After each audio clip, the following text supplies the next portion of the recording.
दोस्तों, आपने पुष्पा फिल्म तो जरूर देखी होगी। मैंने भी देखी है और बहुत ही प्यारी फिल्म है। लेकिन क्या आपने पेद्दी का ट्रेलर देखा? अगर नहीं देखा तो YouTube पर जाकर देखिए। यकीन मानिए, एक बार आपको फिर से वो सब कुछ याद आने वाला है जो पुष्पा के टाइम पर याद आया था।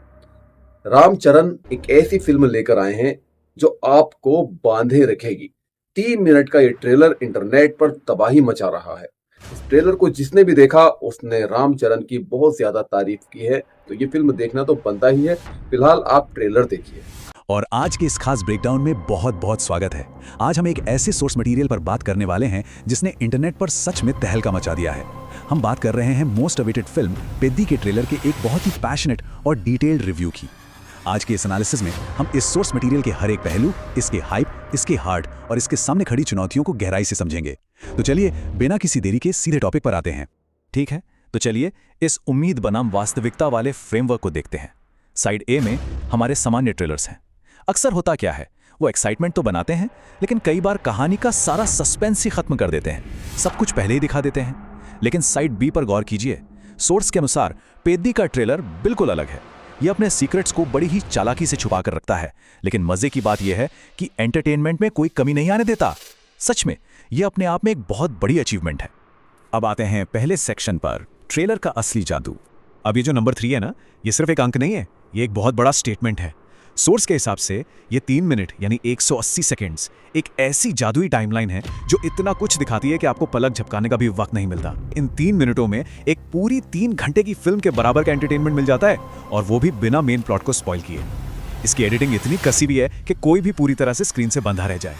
और ये जो कोट यहाँ है, एक लार्जर देन लाइफ दुनिया जो बिल्कुल असली महसूस होती है, ये इस ट्रेलर की आत्मा को बिल्कुल सटीक तरीके से पकड़ता है। सोर्स इस बात की जमकर तारीफ करता है कि कैसे ये ट्रेलर एक आम इंसान को लेकर उससे अपने लोगों के लिए लड़ने वाला एक चैंपियन बना देता है। और सबसे खास बात, इस पूरी सुपर हीरो जैसी दुनिया को बिल्कुल वास्तविकता से जोड़कर रखता है। ये सिर्फ हवाई बातें नहीं है, बल्कि एक ऐसी दुनिया है जिस पर यकीन किया जा सकता है। आगे बढ़ते हैं सेक्शन 2 की तरफ, पुष्पा से तुलना और सच। वैसे जब इस फिल्म के पहले पोस्टर्स आए थे तो इंटरनेट पर कुछ ट्रोल्स ने इसे पुष्पा की कॉपी कहना शुरू कर दिया था। लेकिन अगर हम सोर्स की बात न्यूट्रल तरीके से रखें तो ट्रेलर ने उन सभी ट्रोल्स की बोलती बंद कर दी है। अगर दोनों फिल्मों में कोई समानता है भी तो वो सिर्फ लीड एक्टर्स की वाइल्ड फायर यानी जंगल की आग जैसी एनर्जी है। रिव्यू में खास तौर पर बताया गया है कि ट्रेलर के आखिरी 10 से 15 सेकंड्स ही इतने दमदार हैं कि कोई भी सिनेमा लवर अभी जाकर अपनी टिकट बुक कर ले। अब आते हैं अपने तीसरे सेक्शन पे, रामचरण का नया अवतार। यहाँ जो सबसे ज्यादा दिलचस्प चीज है वो है ये इवोल्यूशन। स्टेप 1 में ब्लॉकबस्टर फिल्म RRR का वो आइकॉनिक राम लुक है, और फिर स्टेप 2 में पेद्दी के अंदर उनका ये एकदम नया 3-in-1 क्रॉसओवर एथलीट अवतार। हालांकि उन्होंने एक छोटी सी इच्छा भी जताई है कि अगर इस माशी लुक के साथ कैरेक्टर को हल्का सा ग्रे शेड दिया जाता तो शायद स्क्रीन प्रेजेंस और भी ज्यादा पावरफुल बन जाती। लेकिन सच कहूं तो जो बात सबसे ज्यादा चौंकाने वाली निकली वो है ये out of syllabus multi sports angle. शुरू में सबको लग रहा था कि यह बस एक रूटीन विलेज ड्रामा होगा, पर ट्रेलर ने इस उम्मीद को पूरी तरह से पलट दिया। इसमें एक रॉ, नेचुरल और बहुत ही मास अपीलिंग क्रिकेट और स्पोर्ट्स का नैरेटिव डाल दिया गया है। इसी एक एंगल ने पूरी फिल्म की दिशा ही बदल दी है और कहानी को कुछ बहुत ही फ्रेश बना दिया है। चलिए अब वक्त है सेक्शन 4 का, कास्ट, कौन पास कौन फेल। कास्ट की इस बेबाक इवैल्यूएशन को देखिए। पहली रो में रामचरण हैं, जिनकी वाइल्ड फायर इंटेंसिटी और रॉ डायलॉग डिलीवरी की जमकर तारीफ की गई है। दूसरी रो में मुन्ना भैया फेम एक्टर हैं, उनका स्क्रीन प्रेजेंस बहुत ही पावरफुल बताया गया है, और दिलचस्प बात यह है कि उन्होंने ऑथेंटिक तेलुगु सीखकर खुद डायलॉग्स बोले हैं। लेकिन अब आते हैं तीसरी रो पर, जहां एक अनाम लीड एक्ट्रेस का जिक्र है।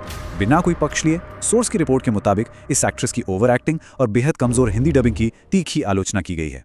अब ये तो जग जाहिर है कि कोई भी बड़ा प्रोजेक्ट आए और आलोचना ना हो, ऐसा तो हो ही नहीं सकता।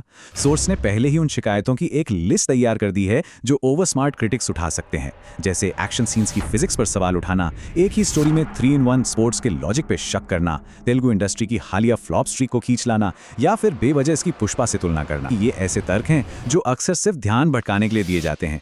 इन आलोचकों के जवाब में सोर्स सीधा डायरेक्टर के ट्रैक रिकॉर्ड की बात करता है। सिर्फ विजुअल तमाशा देखने के बजाय डायरेक्टर के ब्रेन यानी उनके एग्जीक्यूशन को समझना चाहिए, जैसे उन्होंने रंगास्थलम और उपेना में किया था। तर्क यह है कि पेद्दी सिर्फ आंखों को सुकून देने वाली फिल्म नहीं होगी, बल्कि ये दिमाग के साथ भी खेलेगी। कहानी में कई लेयर्स होंगी जिन्हें समझने के लिए दर्शकों को डायरेक्टर के पिछले काम की गहराई पर गौर करना होगा। चलिए अब आते हैं सबसे अहम सेक्शन 5 पर। पैन इंडिया फिल्म या सिर्फ तेलुगु? तो यहाँ इस पॉइंट को समझना बहुत जरूरी है, हिंदी बेल्ट के बॉक्स ऑफिस की ताकत। ऐतिहासिक कॉन्टेक्स्ट देते हुए सोर्स याद दिलाता है कि जब पुष्पा 1 रिलीज हुई थी तो शुरुआत में तेलुगु ऑडियंस ने उसे रिजेक्ट कर दिया था। वो हिंदी ऑडियंस ही थी जिसने पुष्पा को एक मैसिव हिट और एक कल्चरल फिनोमिनन बना दिया। इसका सीधा सा मतलब है कि किसी भी फिल्म को सच में पैन इंडिया बनाने के लिए हिंदी भाषी दर्शकों के एक्सेप्टेंस बहुत क्रिटिकल है। और बिल्कुल यहीं पर सोर्स अपनी सबसे बड़ी चेतावनी देता है, हिंदी डबिंग की चुनौती। डबिंग की वजह से ये एक पैन इंडिया फिल्म कम और एक रीजनल तेलुगु फिल्म ज्यादा लगती है। डबिंग का जो स्टैंडर्ड होना चाहिए था वो काफी पीछे छूट गया है। लीड एक्टर की आवाज में बहुत ज्यादा साउथ इंडियन एक्सेंट है और सपोर्टिंग किरदारों के डायलॉग्स को कुछ ज्यादा ही देहाती टोन दी गई है। सोर्स इसे एक बहुत बड़ा रिस्क मानता है जिससे नॉर्थ इंडिया की ऑडियंस खुद को इस फिल्म से कटा हुआ महसूस कर सकती है। और इसी के साथ हम इस ब्रेकडाउन के सबसे बड़े और आखिरी सवाल पर आके खड़े हो जाते हैं, क्या हिंदी ऑडियंस इस फिल्म को अपनाएगी? एक तरफ एक शानदार, दिमाग घुमा देने वाला और इंटेंस ट्रेलर है, तो दूसरी तरफ डबिंग और लोकलाइजेशन की इतनी बड़ी दीवार। क्या इस फिल्म का हार्ट भाषा की इस चुनौती को पार कर पाएगा? ये एक ऐसा सवाल है जिसका जवाब हम सबको बॉक्स ऑफिस पर ही मिलेगा। आज के इस एक्सप्लेनर में हमारे साथ जुड़ने के लिए बहुत बहुत धन्यवाद।